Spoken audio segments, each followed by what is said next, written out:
Tonight, we welcome Matt Paradise, financial educator, financial expert, speaker, and author of the book Financially Capable, a friendly guide to building whole health wealth. So we're very excited to have Matt here today. So Matt, take it away. The holidays can be so stressful. I love this quote. This is actually something a little bit blurry because I took a picture with my camera and my hands get shaky, but it says, "Today I stop. I breathe deep and rest with grateful tears. I weep because I have come so far." And ultimately, as we listen to this, we've all been through a lot. We continue to go through a lot. And ultimately, gratitude makes all the difference. We all want to enjoy the holiday season without feeling anxious about money or overspending. And as we have this conversation today, I want you to know that it's a brave space. It's a space where I give you permission, encourage you to ask questions, to speak out. Personal finance can be such a difficult topic. I can get all like in a bind, knots in my stomach as I think about personal finance for myself because it's not just numbers, it's not just math, but there's so much that's included with it. So it's a brave space. It's a space that's safe to be ourselves as we share different strengths, weaknesses, the lessons, the victories as we go through moving from anxiety to true joy. The goal here is to really feel in control of our finances while we create meaningful moments. Maybe we have a shoebox at home full of different photos and years and generations of memories that have been built, ultimately, that have brought us here to this moment together. And ultimately, feeling control so that we can choose joy truly makes a difference because the problem isn't that we're bad at budgeting or that we need more self control. The real issue is that we've absorbed a mindset of scarcity and guilt around holiday spending, which makes it really difficult to focus on what truly matters: abundance and joy, the purpose in our lives that we really want to embrace and live fully and work towards our dreams and visions and goals. I know that's something that I continue to strive towards because it's an ongoing process. It's not a destination, but our mindset truly does make all the difference because that issue of our mindset of scarcity and guilt around spending truly does make it hard. And the anxiety, the truth about it all is that holiday spending pressures us all. And that anxiety just increases. And even though we are doing, whether it's buying gifts or the different expectations that we have, we're doing it out of love, that we want to encourage and or meet just the expectations that are set around us. But ultimately, when we focus on all those different things and that holiday spending pressure comes about, it doesn't bring the happiness that we want or that we expect. It brings stress. And the stress is palpable and weighs heavy. In fact, a lot of studies that show that so many really do feel that stress and it lingers into the following year. The buy now, pay later, the interest rates that mount, the debt that feels insurmountable. When I was actually writing my book, Financially Capable, a friendly guide to building whole health wealth, I went through a lot of research and found that so many feel stress. And one statistic that stood out is that 58% of US adults report financial concerns that cause holiday stress. And when we take a step back, even beyond the holidays, the majority, 75% of all people feel stress that really gets in the way of reaching goals, of being productive at work, of living with full and true joy. Ultimately, that's why I teach a method that shifts our focus from holiday must haves to holiday abundance and having meaning. And as you're looking at the slide, you might say, wow, that's why he speaks and doesn't teach handwriting. I know my handwriting's horrible. But having holiday meaning in abundance is ultimately so that we can experience the joy of giving, celebrating without overspending and stressing about it as we choose joy. Ultimately, we can have a healthy holiday financial framework. And mindset is significant when it comes to this, our perspectives on life. Two people might experience the same exact financial situation or very similar financial situation, and one might be filled with gratitude, and the other might have a difficult time moving past a moment filled with whether it's fear, stress, anxiety. I know I felt both. Maybe you have as well. So, to begin with, we can think about the holiday framework as steps. I love to think of steps as something filled with curiosity, something that I'm wondering what's beyond the next step? What's around the corner? How is it that I can grow in ways beyond my imagination? Sometimes I can overthink, and it comes down to starting with one step. There's a quote maybe many of you have heard, but every fantastic journey begins ultimately, no matter how long that journey is, it begins with one step. And the first step in this framework is really about values, is thinking about what matters to us individually, not necessarily what Walmart thinks is important. Because who cares what Walmart thinks is important? They'll try to tell us, they'll try to persuade us, they'll try to send the marketing constantly. I mean, come on, Walmart, leave me alone. And you're like, it's not Walmart, it's Target. Okay, well, Target, Best Buy, whatever your place is, if we don't live by our values, other marketing is going to shift to try to make us live by their values. And ultimately, that leads to more stress. So, living our values and clarifying our values, what's truly important, whether it's spending time with loved ones, upholding family traditions, prioritizing rest. Rest seems so fleeting sometimes. At least it does in our house. I mean, with a teenager, a puppy, on and on, sometimes that rest is important. I don't always prioritize it. So, clarifying our holiday values is step one so that we can really figure out what is most important to us. What is it that we value? And ultimately, our values will guide our spending decisions.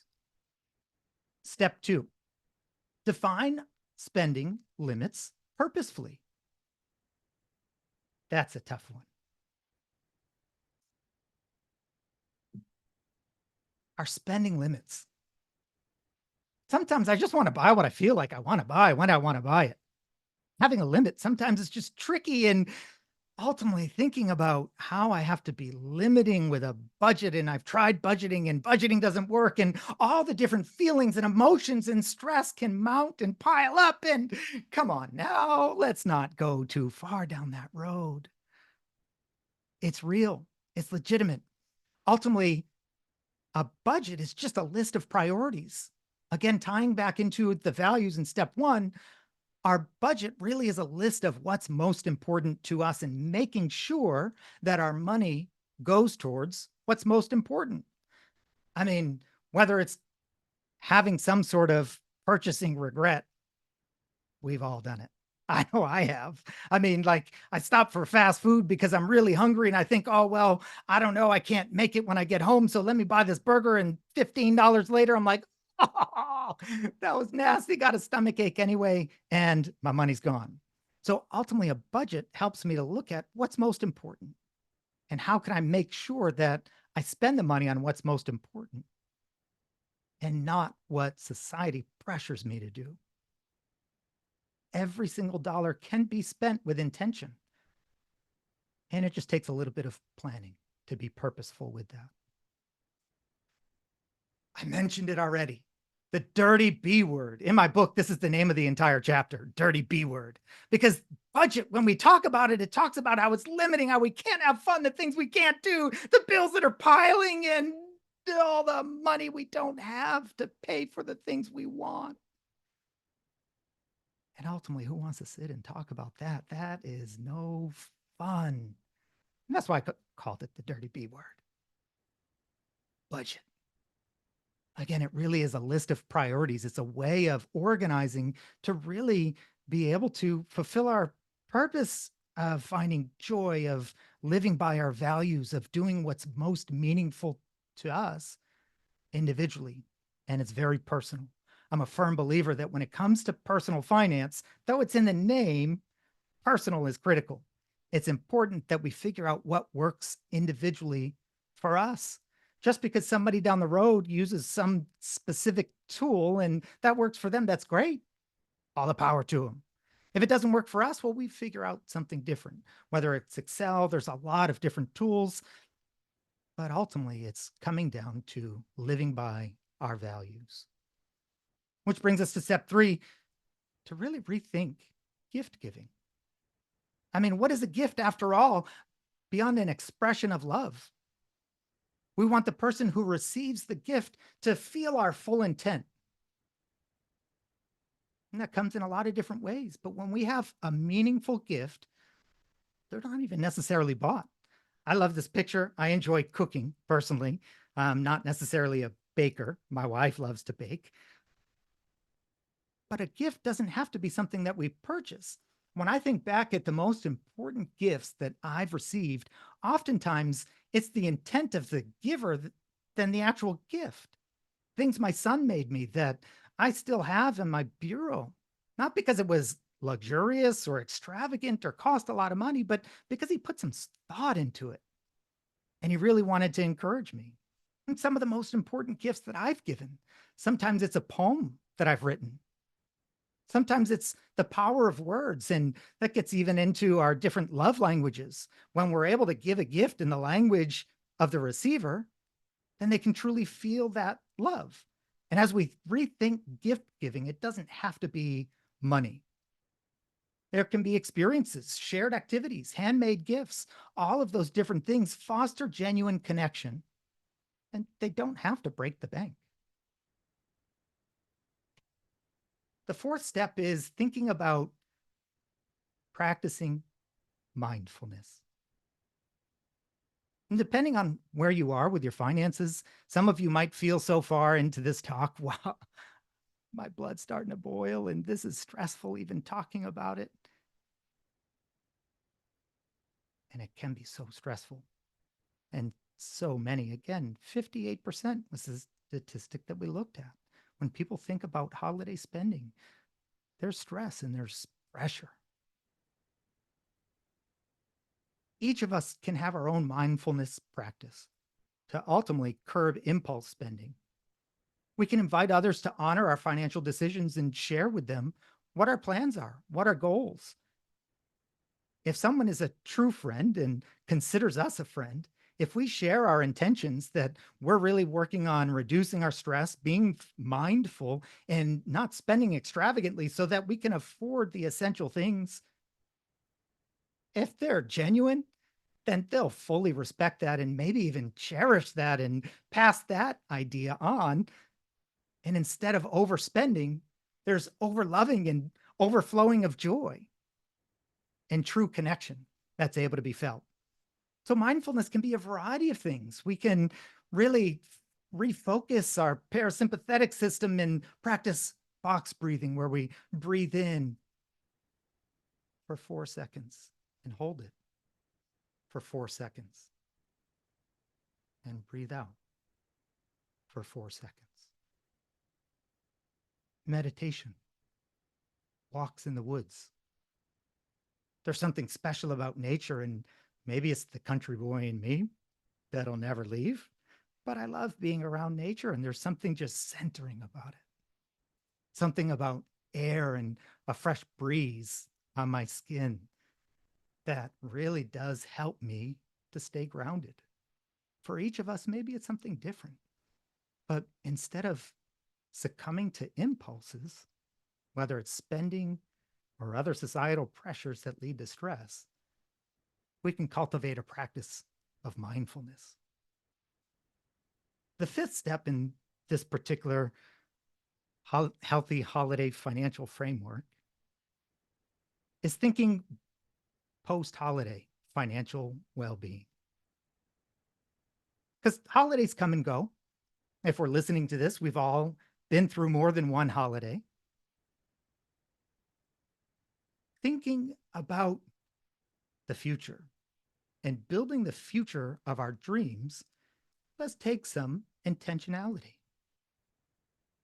And ultimately having a financial strategy so that we can have a debt-free new year by creating different savings habits that ultimately reflect our values is truly freeing and helps to get rid of that stress and live with intention and joy. So this financial strategy goes from, if you're familiar with accounting terms, this is going from the red to the black and then into the green. So if we're living in the red, that means that there's a deficit. We're spending more than we're making. And ultimately, within that first phase of living debt-free beyond the holidays, it's getting to a spot where we're not spending more than we're making and getting to a balanced, dirty B word warning, budget. And I know it's tough to talk about. It's much more stressful to live with debt. So getting to a spot where there's not more money going out than what's coming in is really part of that first phase, having a balanced budget. And then as we get into the black, it's really about saving. Emergencies happen. It's inevitable. It's a part of life. If we drive a car, a tire will go flat. Oil changes are necessary. Expenses that are unexpected are inevitable. It's not a matter of if, it's a matter of when. When we work towards having a bit of a buffer in our savings account, it helps to minimize that stress. Because when the emergency comes, it's not the question of, will I make it? Will I still be able to pay my rent? Will I still be able to keep the lights on? Or as it's getting colder outside, will we be able to have the heat high enough to stay comfortable, safe, and not have pipes burst? Having that savings buffer will help us weather storms and be able to get through it with far less stress. To say that all stress is eliminated, because it's stressful if all of a sudden power goes out beyond our control. But when we have that buffer, it gives us options and choices to be able to really live a bit more freely without the constraints of that financial stress. Going into the green is really about investing in growing our wealth and moving beyond not just the scarcity and the deficit in phase one, but into a life of abundance financially. Success looks different for each of us, and each of us has to define what that looks like. That abundance is different for everybody.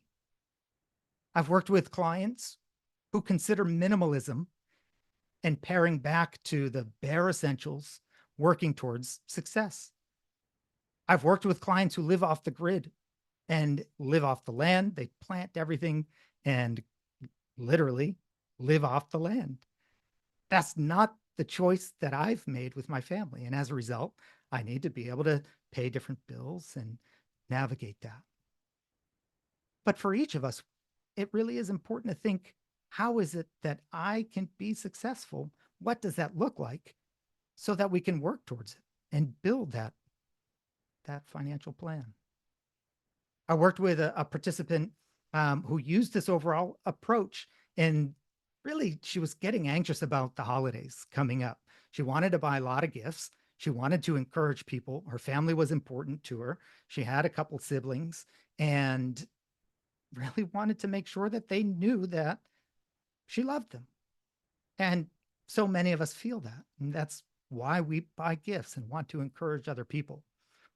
So Sarah, this person that I worked with, didn't really have a budget or a spending plan. She really just went and felt like each gift was appropriate when she saw it, whether it was online, shopping, and she had a lot of credit card debt. So she had actually about $80,000 in credit card debt.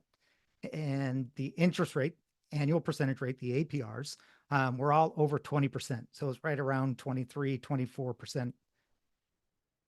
And she was stressed because it was just really living in a cycle of debt and spending and debt and trying to catch up on that debt and still more spending. And it was a vicious cycle that really was just weighing heavily on her. And we set a budget. We sat down and looked at what was coming in, what was going out in detail. And this is the hard work, is setting intentional spending limits, because I can't tell anybody what they can or can't do, or I can't make those decisions for somebody. I can't live out somebody's values or instill my values on someone else and expect them to be successful with that. So for Sarah, she needed to come up with a values-based system of intentional spending. And that included a budget and getting deep on what was most important to her to make sure that she could afford it. And as she did that, she realized that there was a lot of frivolous spending on things that she didn't need. And ultimately coming up with a plan to lower the interest rates on the credit card so that more money could go towards that principal balance as opposed to making the bank's pockets deeper. She started January of last year stress-free. She didn't have that sort of that weight that was just carrying around with her on her shoulders. So I encourage you to think about success, to think about intentional spending, to think about ultimately what gift giving and your holiday values are really all about. Because you can live with intentionality and find joy. So, holiday spending mindset map. This is a little bit of an activity. And as we go through this activity, you can follow along. I will have a link for everybody to actually go to a private website just for Survivor School participants so that they can get access to free to the different worksheets and resources. I mentioned my book. There's a free copy of my book that you can get there for Survivor School members only to really take a look at and learn from the different information that we have. So if I'm talking fast through some of the different parts, don't worry, it's there and more. But one of the things that is there for you is a holiday spending mindset map. And it's fairly easy. You can follow along in the chat as well. And step by step, we'll walk through this activity as we consider ultimately a simple plan to focus on what is most important during the holidays so that we can stay in control of our spending.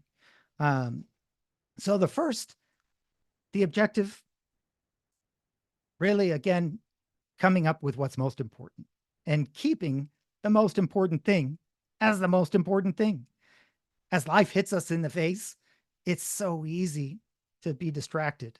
I find that to be the case daily. There's always emergencies. There's always things that require attention, and I forget about what the most important thing is all too often. So for this activity, fairly simple. If you have a sheet of paper and you're following along, grab a sheet of paper, a pen, pencil, marker, something like that. And if you're listening to this recording, you can follow the link so that you can get the template that's there on the Survivor School website specifically. And I'll provide that to everybody in a little bit. But if you have a blank sheet of paper, grab that. Markers, pens, pencils, you can grab that and follow along as well. So I'll give everybody just a moment. Make sure you have a blank piece of paper. You have marker, pen, pencil, grab that. Doesn't need to be fancy. Could be a scrap piece of paper on the back of it. Refine it after the fact. If you have some tea, this is a great time to sip it. I have green tea. It's tasty. Okay, so if you have your piece of paper, your pen, pencil, marker, the first step is to draw your map. And by now you're like, what is he talking about? So hang with me. I'll try to make this simple. I have a particular way sometimes of making simple things complicated. But our goal today is to make the complicated simple. So step one, draw your map. Just turn your paper sideways so you're in landscape mode. Draw a big circle in the middle of the paper and write my holiday values.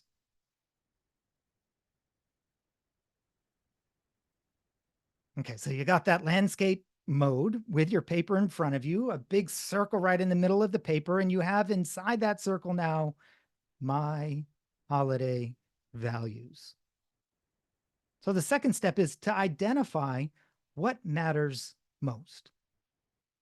And again, this is a brave space, so it's not what I think matters most or what Best Buy thinks matters most or our mother-in-laws think matter most. It's a personal kind of thing. Think about what makes holidays special for you. Spending time with family, giving thoughtful gifts. Maybe it's receiving thoughtful gifts and enjoying that love that's reciprocated for the holidays. Maybe it's special meals or traditions. So write or draw 2 to 3 things that matter most around the circle. So in the chat, there's the example. If family time is most important to you or at the top of your list, write it down or draw something like people at a table. And nobody's judging your drawings. If they're stick figures, that's all good. Do what's meaningful for you. So now you have a circle. And in the middle, it says my holiday values. And some things, what matters most?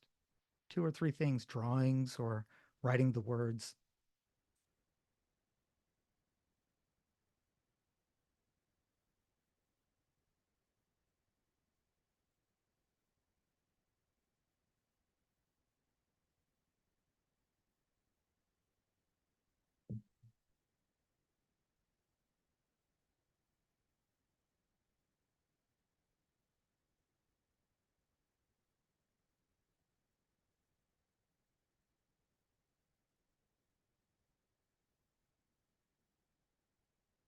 Now, depending on how your mind might work, this next step might start to get a little bit more challenging because we're going from what matters to us most to thinking about spending goals.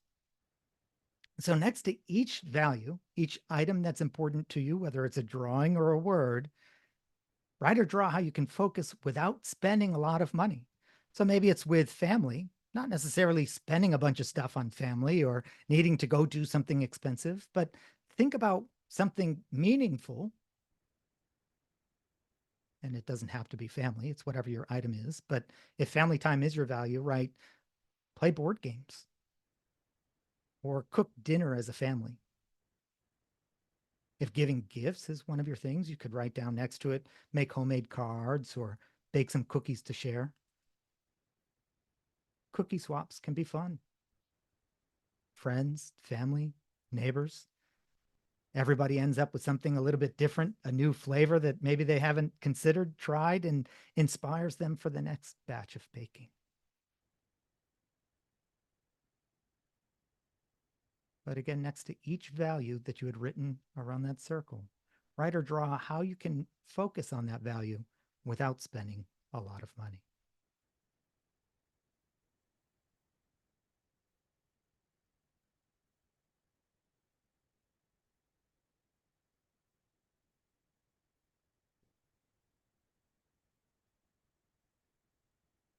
I don't know if anybody's noticed, if you've ever had a plan, it not always do things line up to go exactly to our plan. I find that to be the case.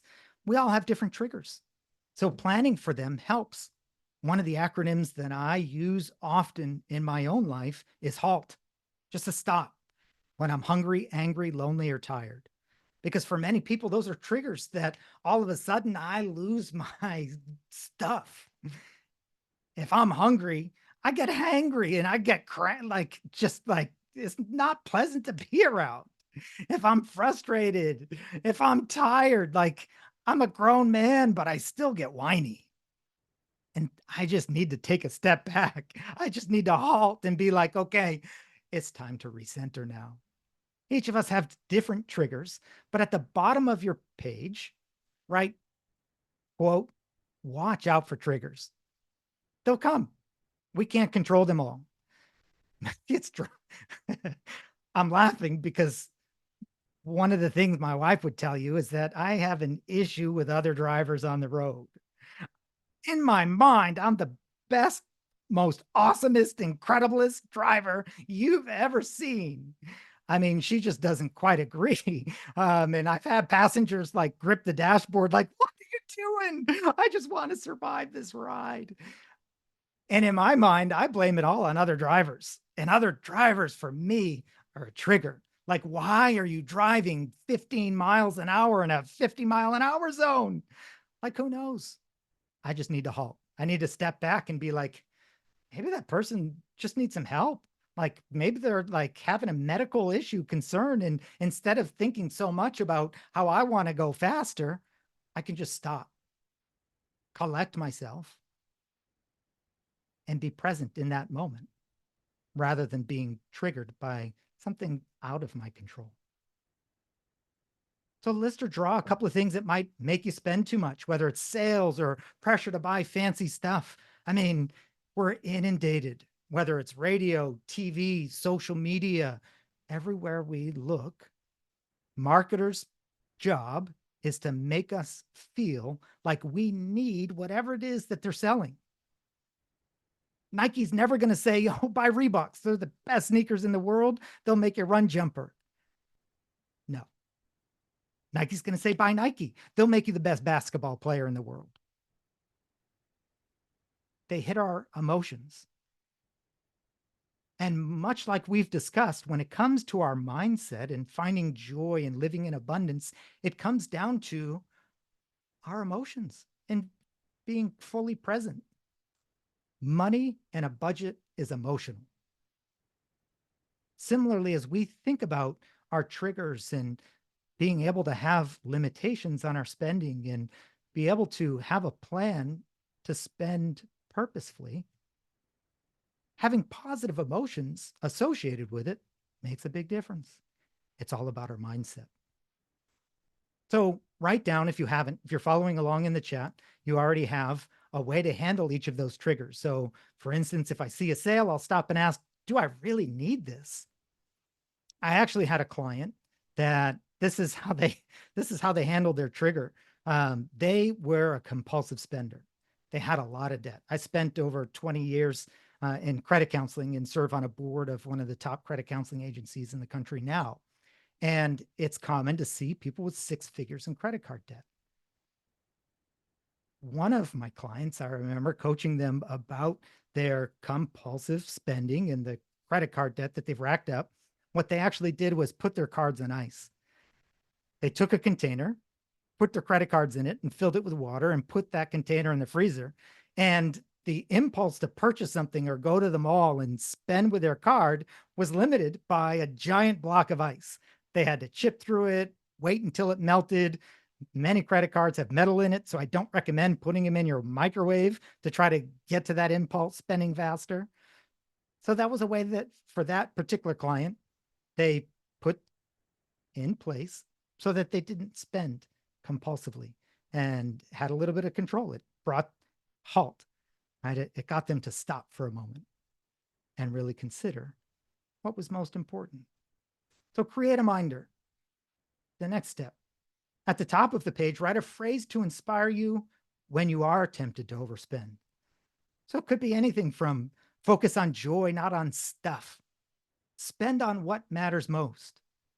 Maybe it could be a picture of someone that you love the most and knowing that if you overspend, that could jeopardize or put their safety at risk. Again, that reminder is tapping into our emotions, and it helps us to increase the likelihood we'll be successful with our plan. So at the top of the page, write that phrase that will inspire you and remind you when you are tempted to overspend.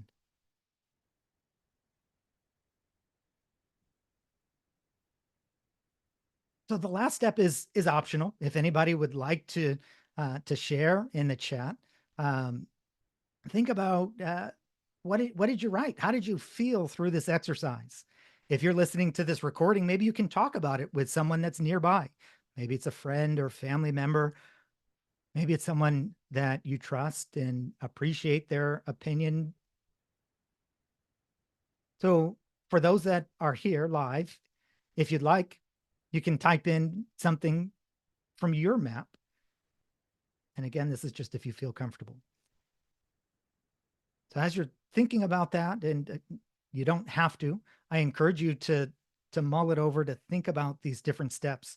Again, there's a form that you can actually get online, and I'll have a link for that in just a moment. But take the map home.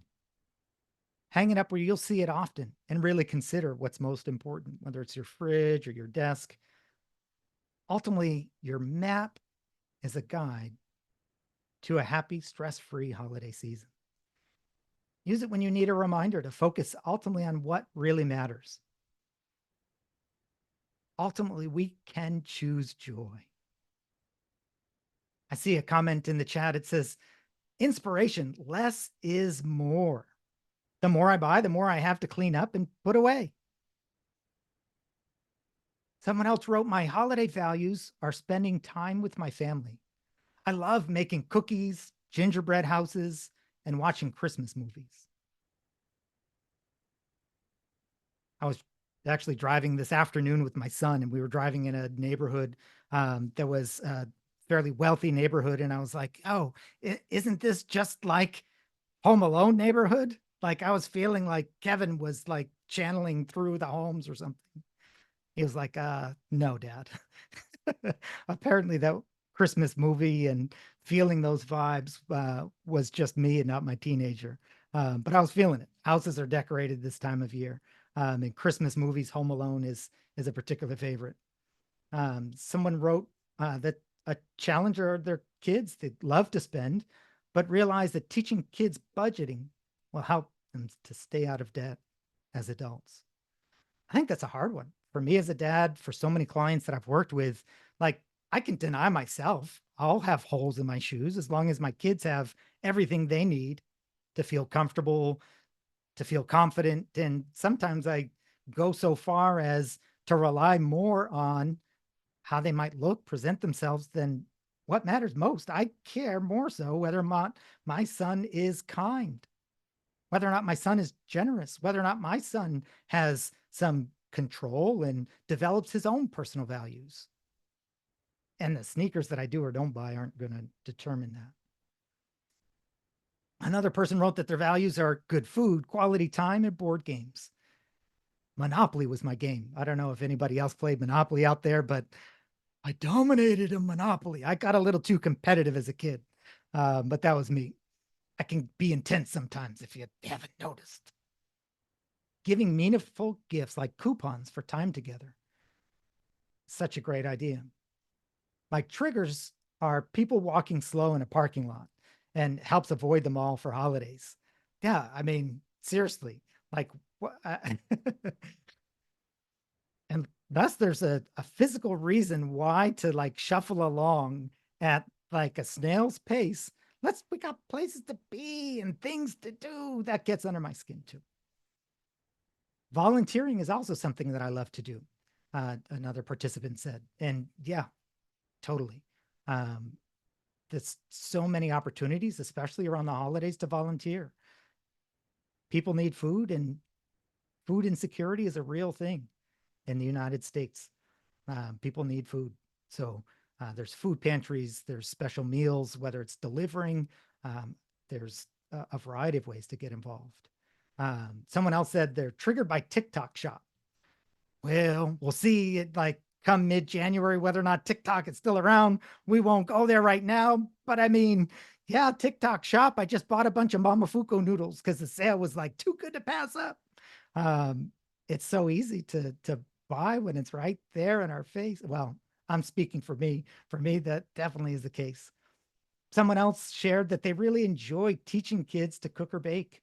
I think it's amazing to watch kids learn that all important skill. We all need to eat, and it's so easy to overspend going out to eat. We can eat healthier food, oftentimes tastier food, and learn all different types of lessons as we cook at home.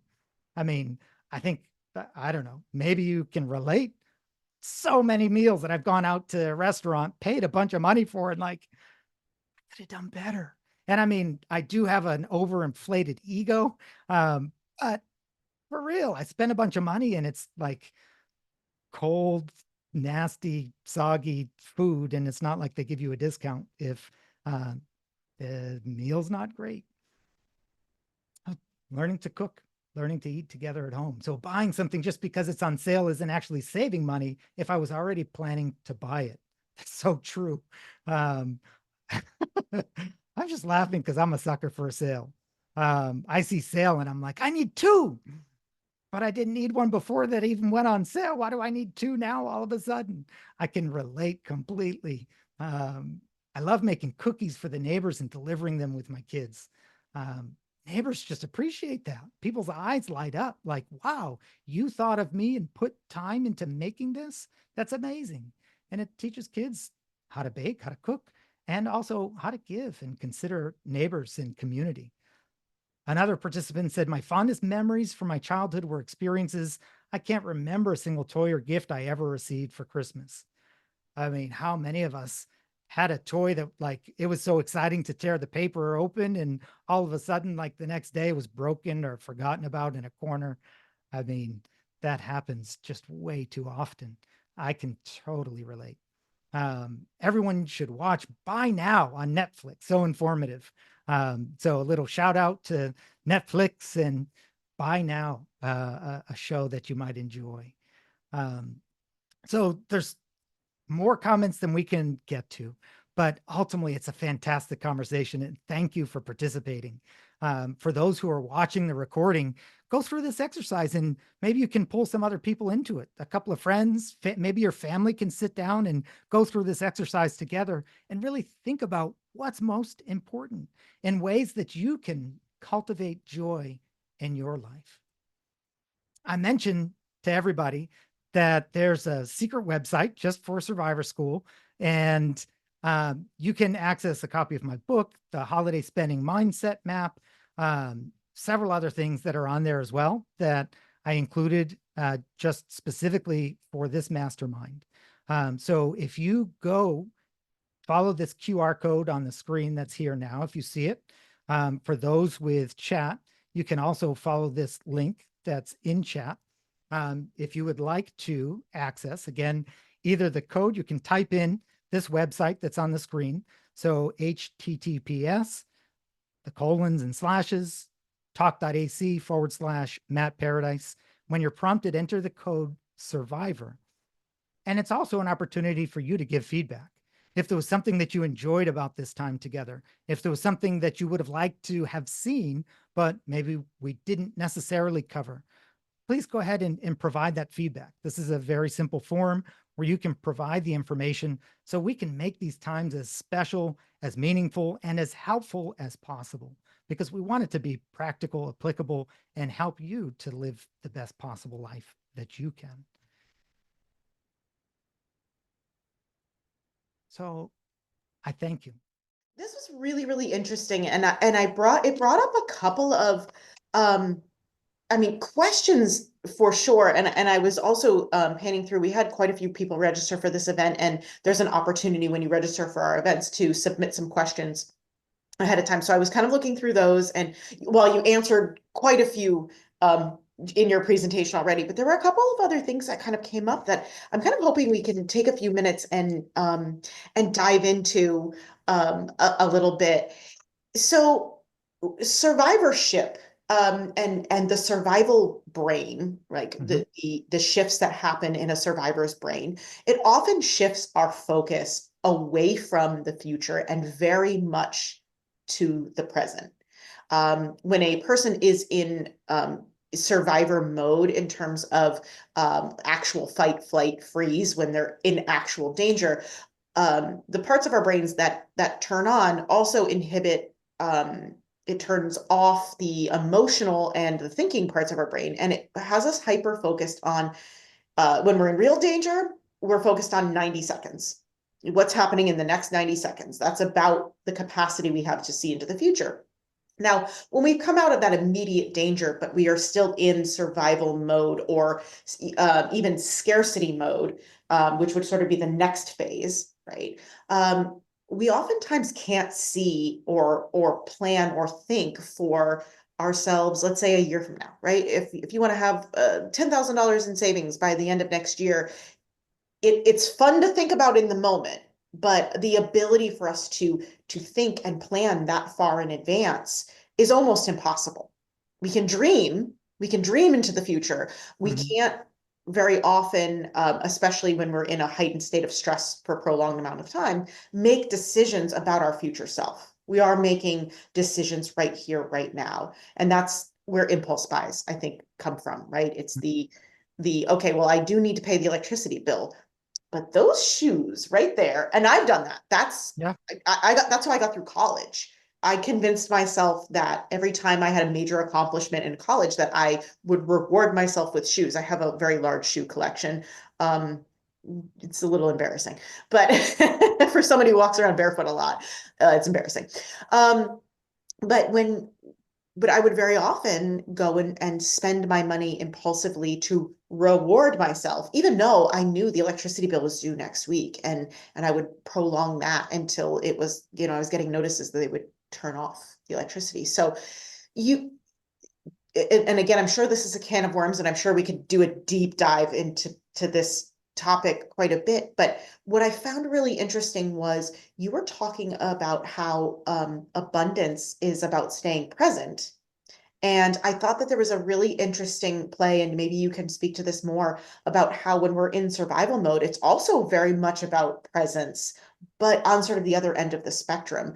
Is that something you can kind of unpack or speak to and kind of help us understand how to get from those impulsive survival mode decisions, even if it is to buy something warm and fuzzy and tasty and yummy that, or I've paid $30 on Uber Eats for a salad from a place that was a block from my house. Like, let's just no judgment and air that dirty laundry, right? But how do we shift from that survival mode, urgency and in the moment, to the abundance where you talk about being in the moment?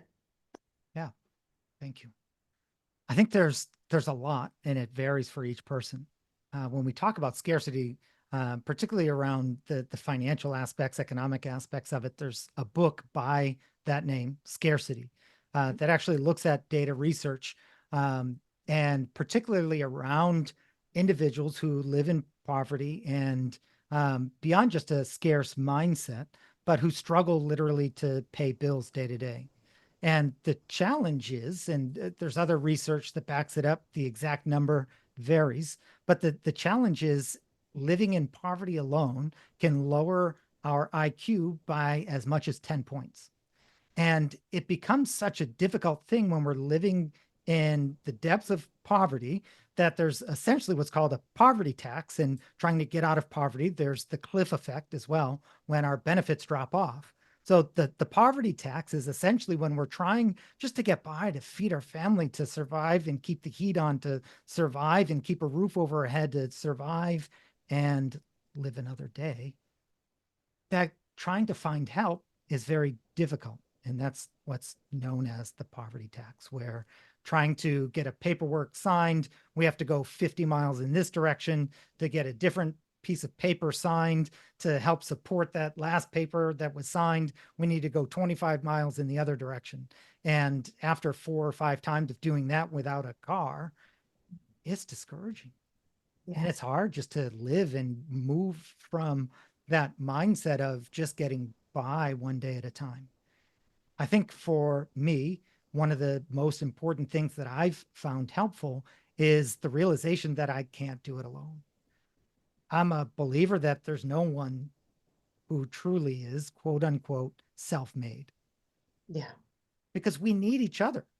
I mean, that's like the hierarchy of human life, is that we as humans have an innate need for connection for each other. So to find help, to be able to move from that scarcity, not just mentality, because it's, again, this is where it gets tricky for some of us. I can be okay with my bills, have them paid, and still have a scarcity mindset. And that's different from truly living in scarcity and survival, where today I don't know where my food's going to come from. So they're very, very different things, and certainly different solutions to those things. So when I was speaking specifically of having the mindset of abundance is when my basic needs are met and I'm able to eat today without the fear of starvation. And that's real. And I mean, we can't highlight the importance of that enough, uh, because I've been there, unsure of where my next meal is going to come from. But I've worked with so many people in family shelters and emergency shelters and domestic violence shelters who struggle not necessarily knowing where their next meal is going to come from. In the case of emergency shelter, even having safe shelter isn't guaranteed. Right. So that's much different than moving from a mindset of Yeah. scarcity into abundance. So when we're in the mode of survival, we need help, and there is help. When they're in the mindset of scarcity, even though our basic needs are met, there's work to be done to move from that to a mindset of abundance so that we can think of our future. Maybe we've just gotten out of a place where we don't have enough to eat and we're now a little bit more stable, but the fear of knowing what it's like to miss meals and not be sure where our next meal is going to come from, that can be debilitating. Again, in the book, scarcity literally lowers an IQ and make it much more difficult to function and think rationally. Yeah. Right? It's the difference between the mammalian brain and reptilian brain, moving from, as you mentioned, RC, that fight, flight, freeze, the fear based day-to-day living into a period of stability. And Mhm. when we are there, it is tricky sometimes to think of our future. There's a study that actually looked at the difference between setting goals for the future and being able to envision our future 10 years from now was, in this study, very, very, very difficult for participants. Yet looking back 10 years and seeing the growth over 10 years was far easier because it was tangible. It was something that the participants lived through, experienced, and carried within their memories. It's a logical jump to think, well, if I've been able to grow and do some different things in 10 years, I'm not the same person as I was 10 years ago. And likewise, 10 years from now, I won't be the same person. There's another study that also looks at language and the importance of language, that especially dealing with money. But in certain languages, this particular study that was done was with a Japanese language. But the study was that in coming up with words for, in English, we have I have saved, I am saving, I will save. There was a specific difference of time periods based on language that was used. Whereas in the Japanese culture, and this particular study that looked at it, showed that it was more of life on a continuum, that our present self is linked in separately to our future self as well as our past self. We Wow. are one in a continuity relative time speaking sense. And again, this is a peer reviewed study. But that idea that what I do today affects me tomorrow is really important.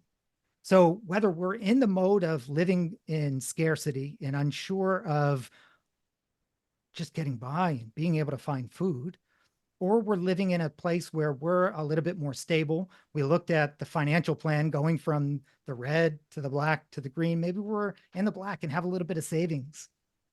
Yeah. Thinking about our actions today and how they will impact our future is a helpful thought exercise as we consider our present selves versus future selves.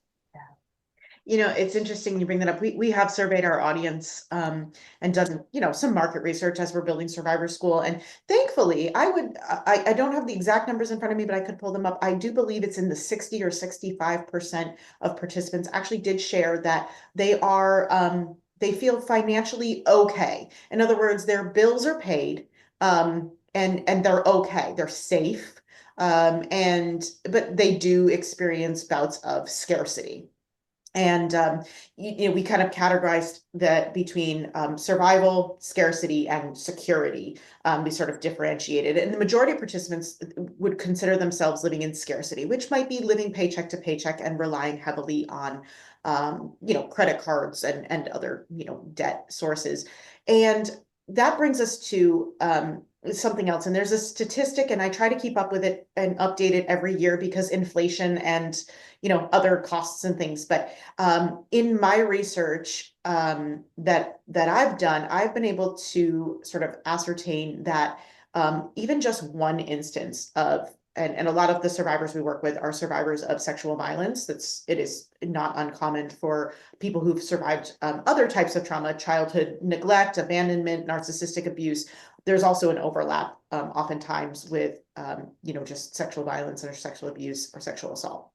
And um, the research that I've done indicates that even just one instance of sexual violence against women, in particular, will cost a woman about $1.2 million over the course of her lifetime. And this is due to multiple different instances or different costs involved, including the ongoing physical health care, because trauma affects our nervous system, which affects our ability to stay healthy.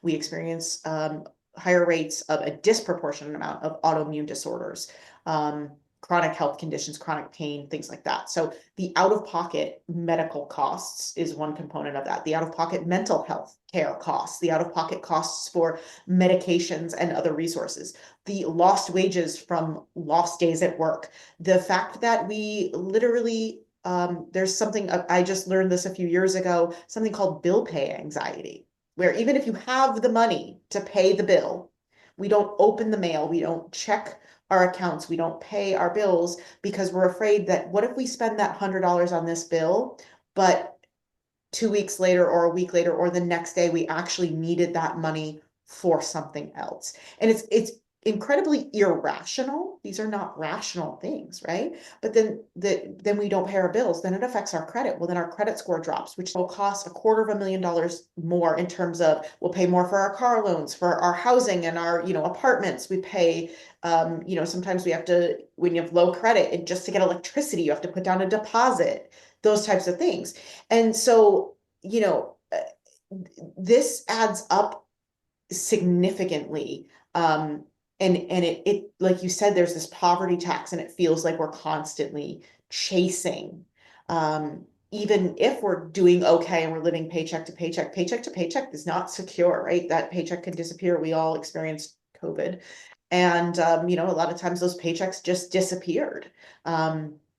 So I guess there were a couple of questions that kind of came in as well. Like I said beforehand, I'm just going to go pull those up real quick. But to speak to this idea that being, while we may consider ourselves okay, it's scarcity mode, and shifting that mindset to, and I like what you said, it was about taking care of ourselves in the future. And maybe seeing ourselves as a future person, there is a lot of trauma work that says, speak to your inner child, and I know that that can be triggering. We do have to kind of tiptoe around that because that inner child is still oftentimes wounded, right? If we separate ourselves. But I'd be very curious about this idea of our future self, and how do we maybe personify that person that we haven't become yet, and how would we treat that person if they were our friend or loved one. So I that's kind of what's coming up for me. That's sort of the discussion that's going to be what's going on in my brain as you kind of talk about this, and knowing that hits home for survivors, because when we do survey our audience, their financial experience is very relevant to their survivorship, even though they might be okay and they can pay their bills most of the time. I think that's really relevant. Even as you look at the next question, I want to say how you mentioned how difficult sometimes it is to envision our future selves. Mhm. And I think that's just an important point to highlight, Yeah. that sometimes there's a lot of deep work and healing that's necessary even to be able to do that. And again, where I started out my long-witted last answer, we don't have to do it alone. And I think that's really, really, really, really important. And just coming from someone who tries to do everything on their own, and has failed on my own lots of times, and other clients who oftentimes try to do things and call after there's a mountain of a mess Yeah. and after something difficult was exacerbated and made worse without proper knowledge and guidance. And I'm not saying that I'm the only one out there to do that. There's other people that can be guided mentors, they can be helpful peers, but a safe person to be able to help guide us and navigate us through that journey really is critical, because sometimes when we're in a traumatized state of survival, it's so difficult to envision a future. Yeah. And sometimes we may not even want that future to happen. And it's important to do that deep work to really, again, that's the coming back to having that presence of mind in this moment in a centering way through that pain, through the challenges, and be able to realize. I love that quote, Kristen Young, and I cry tears knowing that with gratitude I've come so far. And to acknowledge that if we're listening to this now, we are alive. We are survivors, and there is hope. And as we continue to grow in that hope, it's not a journey that has to happen alone.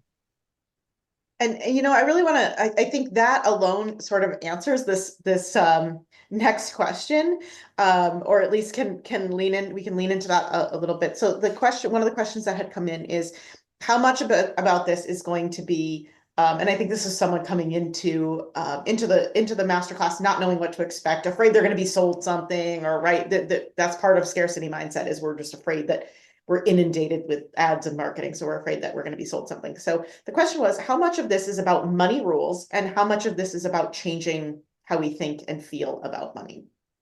And I love this question because I cannot tell you how many times in my own journey I've gone, well, I need to get my, you know, I need to get my stuff together. I need to get my money together. I need to be an adult. You know what I mean? Like I need to be able to pay my bills and be confident and maybe get rid of the shame around being, broke all the time. Like, and being broke and feeling broken oftentimes are so intertwined. So I had a lot of shame around money and my poor discipline or my poor habits about money and my poor mindset about money. And I would read the books or try and follow the money rules or the Dave Ramsey or the Tony Robbins Money Master of the Game and all this stuff. And I always felt like I was like, okay, that's cool. That I listened to the Tony Robbins Money Master of the Game on audiobooks, and oh my God, over my head. Like all of it over my head. Like it was not accessible. It was just not accessible to me. I didn't understand the terms. And I was like, okay, well, that's cool. Cool story. That, there are rich people that can do cool things with their money and they can avoid paying taxes and they can invest in, you know, passive income strategies and things like that. I'm like, cool. I need to buy either milk or bread. Which one like, so I always felt like those things went over my head. And I think that following the money rules is hard. And we shame ourselves when we try to stick to the rules and then life happens and deviates from the standard rules. And I think what you said about needing support and needing help, um, I would love it if I had a financial advisor. I am not in the financial space to hang on, let me call my financial advisor, right? Like I don't, that doesn't fit my identity or my wallet, right? It's just not a person that I believe I am, that I'm rolling in wealth and I got to call my guy to move money. I'm literally at the grocery store line shifting funds from one account to another, right? And there's a lot of shame around that. And I think that there's shame around it and it prevents us from asking for help. And I think that that's why, no, I don't think this is why Survivor School is such an important resource that we're bringing to people, because it is the help that we need in an accessible way, surrounded by people that have walked a mile or a marathon in your shoes, but also have gotten to the place that you want to be. These our experts like you have gone through, walked through the fire and have still and found the way out and are now, you've come back to lead people through. So Can you talk a little bit about shame?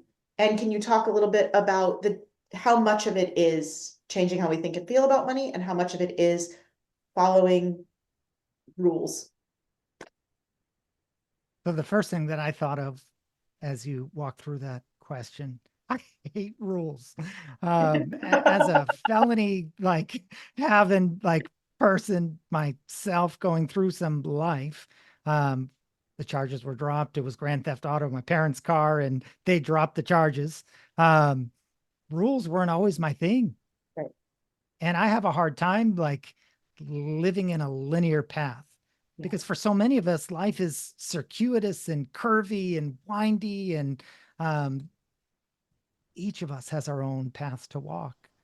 So for an advertisement of a financial company that says just follow this green line and you'll be good, no, they're not Yeah. going to stop cancer. They're not going to like make sure Right. that you never have medical bills that were unexpected. There might be some basic principles that could be applicable. But as far as figuring out what's best for us, nobody can really tell us that. I think that's the values based part that we were talking about today. Our values are individual, they're personal. There's some, as I mentioned, that live minimalist lives. I I know people who live off grid. So they eschew any type of money or fiat type system. And they're just not going to live with it. That's not their belief. And that's how they choose to live. And that's not a right or a wrong. That's how they choose to live. And they have a community of other people that they're connected with.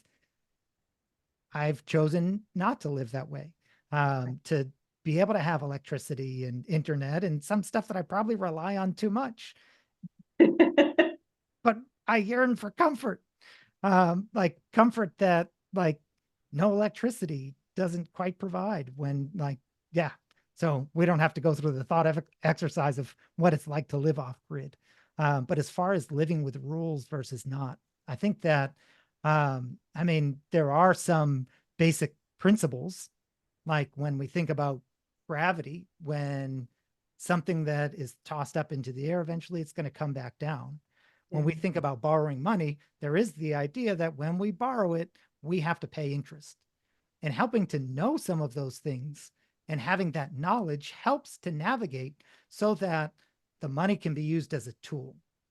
And when we're able to use the money as a tool, we're no longer the product, and we're no longer the one that is in the passenger or back seat or hooked up to a trailer being dragged along, Right. but we're able to be the driver and Yeah. live by value-based system for what's most beneficial for each of us individually.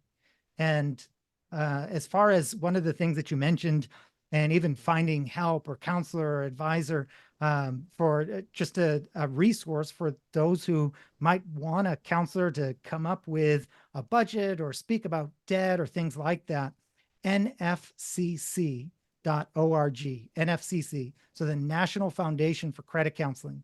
It's a nonprofit, it's an association. So what they do is connect with all the other association members who are also all nonprofits and provide free credit counseling. So you can call and go through a session and have a counselor develop a budget. And though it has the title counselor, it's not therapy, though I know for sure many people come also looking for some emotional guidance, because dealing with money is an emotional thing. It's not just dollars and cents. It's not just moving from the red to the black. It's an emotional thing. We can say $1 plus $1 equals $2. We can all agree for the most part. There's always those detractors. We won't go there. Right. But then if I ask, what's the best thing to do with $2? If there's 10 of us, we're going to have at least 20 opinions. Yeah. And Yeah. there's a lot of emotions that are tied to it. So credit counseling is a helpful and free resource. Okay, I love that. And then we have a question that's just popped into the chat as well. I'm sorry, I just saw this now. Okay, this is, what are your suggestions for someone who is coming out of a domestic violence situation, where maybe they were either physically or financially abused, and they haven't been able to have to save money in order to exit, right? It was an exit in an emergency situation. What do you think that they should do first? As I think about what to do first, I think it's different for each person, Yeah. because there are so many different situations. My thought to begin with is think safety first. Yeah. And that can look different to everybody. So obviously there's physical safety, there's emotional safety, there's also financial safety. So financial entanglement is something, a term, and can become extremely difficult to divest of that abusive relationship. So what that means in practical terms, you can think of a credit report as an example. So annualcreditreport.com is by law the place where everybody can go in the United States to get free copies of their credit reports. And credit reports are important because it's not just, can I borrow money? So when I say credit report, some people I know from experience in the back of their minds, like, I don't need that. I have other problems. Credit, forget about it. Well, credit reports are used for everything from housing to jobs. Yeah. We live in a credit-based economy, and working in a lot of shelters, the credit report was actually a barrier for quite a few people that I saw and worked with. And it was an unfortunate thing, because I've worked with organizations like Jane Doe, I'm in Massachusetts, and others who provide some different guidance, but there's not overall financial entanglement guidance always. So there's some people who are in shelter who may have no idea what is on their credit report until they try to get an apartment on their own and rent it and find out that their credit's not strong enough and they end up in shelter for much longer than they anticipated. There's also, when I said safety as the first, as it pertains to financial entanglement with the credit report, when our abuser is someone close to us, a spouse or someone who has all our personal information, Mhm. it's fairly easy to obtain the credit reports. And maybe if we're fleeing, as with the question, the circumstance, if we're fleeing and our address hasn't been updated or changed and the default is still with the abuser potentially, then anything that's updated on the credit report, for instance, if I get a new apartment or apply for utilities, that can go onto the credit report with the new address. So it's important to think about safety first, even as we create financial distance and think about independence, because the credit report is important. Employers look at it, landlords look at it. I've seen before someone, many people that are unable to get an apartment because of unpaid utility bills. Utility Yeah. bills are a neutral negative. They're neutral when they're paid. Generally, they don't show up on the credit report. But when they're not paid, they show up on the credit report, and a landlord will not rent an apartment until that's resolved. Yeah. So it's one step at a time, and it's a different step for each person, but thinking safety first. And when it comes to finances, being aware even of the credit report that can lead an abuser directly to our new front door, it's Mhm. important to take precautions to avoid that. That makes it makes a lot of sense, and I completely agree with you. My book, rule number one: no dying. It's always safety first, regardless of the complexity of the situation. In the chat we have a thank you very much for it's such important information. Absolutely agreed.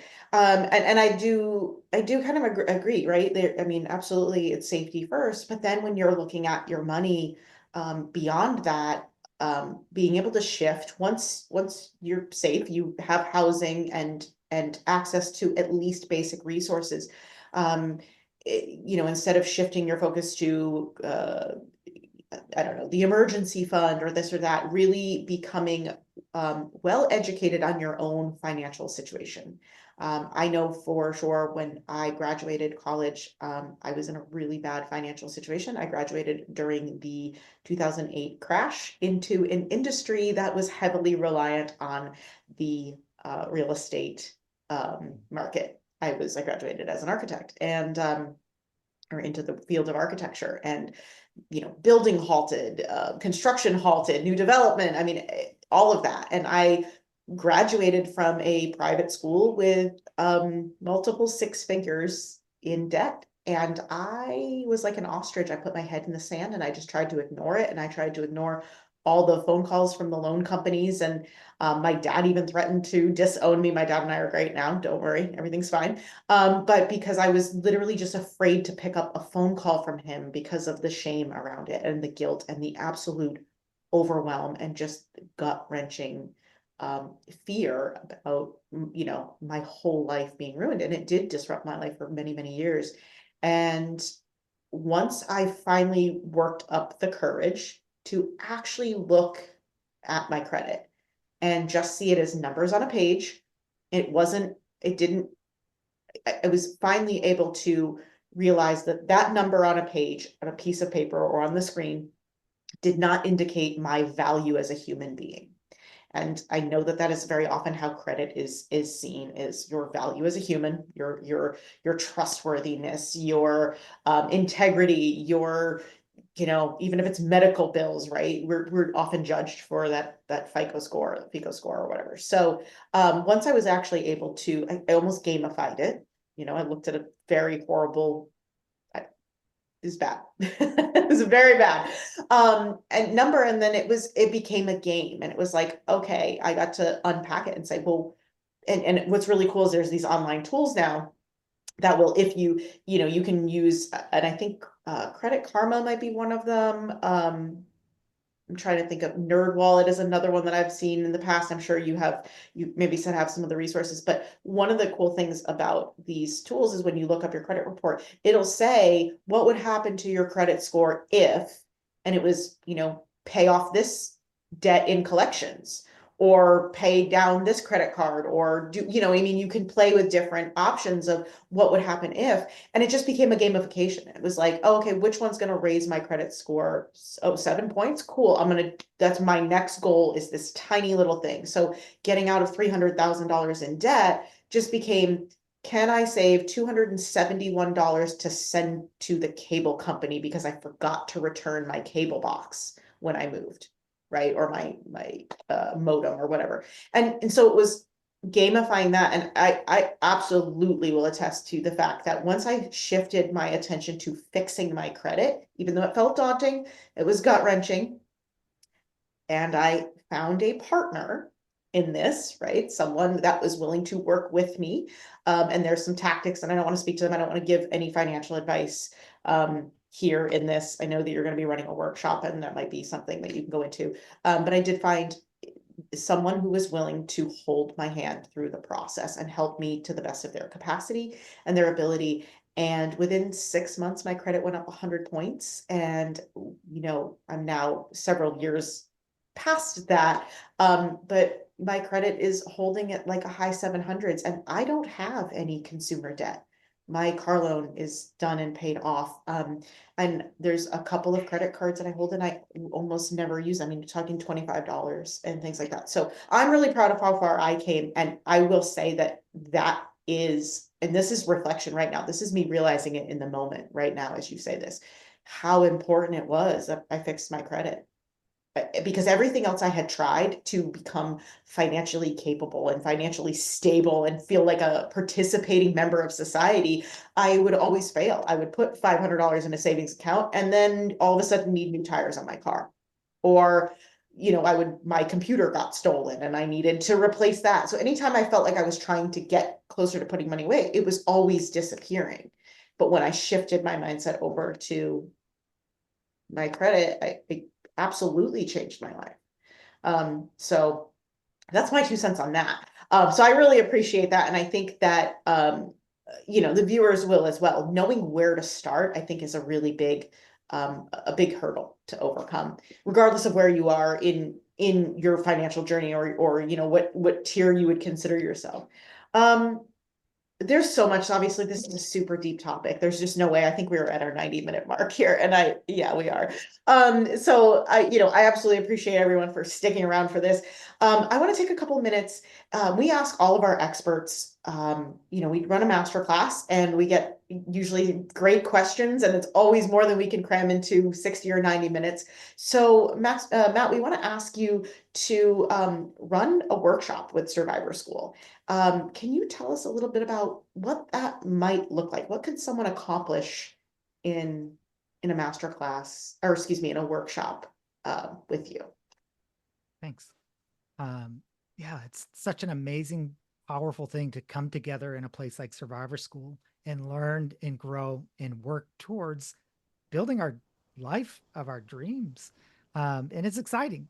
Um, One of the things that you mentioned, RC, that you learned was the antidote to the guilt, shame, and fear was knowledge and shining light on the reality of the situation and moving forward based on facts and not emotion.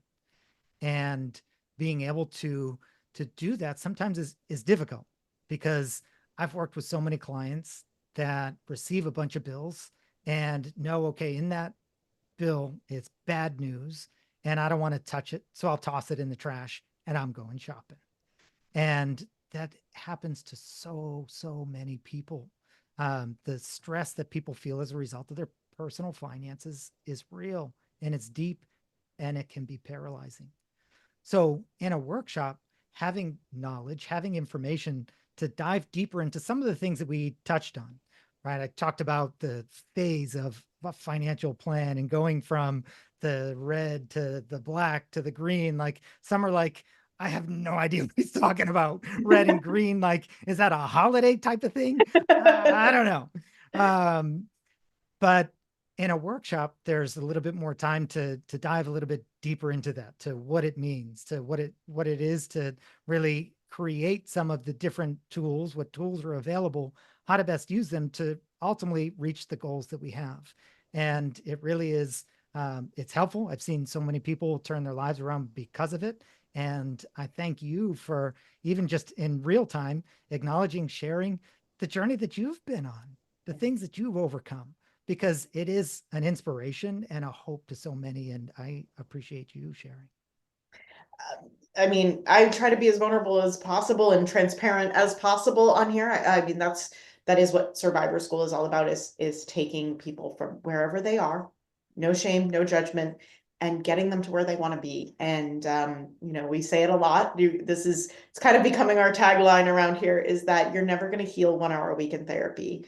That healing happens in real life, in real time, with real issues. And money's a big one that I think holds people back a lot from healing. So we will be, as we roll into the new year, we will start looking at the timeline of all of the workshops and when we can get people get these all scheduled. I do know that the money workshops are always the most popular, and people want to know how to get free money. And it's interesting. It's always an interesting conversation about that. But I think that the major takeaway here today is that um, you know we talk about healing trauma a lot, and how you can't just change your mindset about trauma and then magically everything's better, right? That's why oftentimes therapy fails, is that there's cognitive behavioral therapy and it's like, oh, just think different and feel different. But I really want to differentiate, that a lot of what you were speaking about today was about abundance and aligning with values and needs. It's actually honoring your thoughts and your feelings. It's not change everything you're thinking, oh, and you're doing it wrong. It's what actually is important to you. And I really do believe that shifting to values um, is really gonna nurture that survival part of you, right? The part that's in that survival mode. I think that when we do shift to what is most important to us, it's actually going to calm the survival brain down, because what is most important to us, those needs will be met. And so like I said, it's probably such a bigger, deeper conversation, but that was a huge, like mind blown experience for me to have, saying, and I really hope that people listening really understand that distinction. This is not about, oh, just have gratitude, or just manifest your future, or just shift your mindset and magically everything gets better. it really is about values and, you know, placing your time and energy on understanding your own needs and your own values. And once you do that, then the pressure to spend and and the impulses and things like that sort of just slip away because we're giving ourselves what we need. And then everything else is kind of gravy after that. So, Matt, thank you so much. And thank you to everyone who came and who participated and shared all of their warm holiday memories and everything in the chat. It's very, very much appreciated. And we will be getting out the schedule as soon as we possibly can to schedule this workshop with Matt. And Matt, is there anything else that you want to add before we wrap up and let everyone get on with their evenings to go do their map, to go do their money map? Yeah. I just want to thank you. Thank everybody for hanging in there, for watching up to this point. It really is something that I'm passionate about because it affects all of us, including me. It's a journey, not a destination.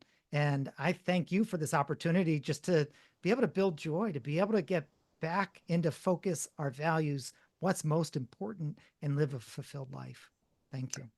Absolutely, and you're welcome. It was absolutely my pleasure. I always enjoy our conversations, and I am very excited for what's more to come from you because I know that this will be it's just transformational. It's not information. It really does change people's lives significantly. So, thank you so much, Matt, for being here, and everyone have a great evening.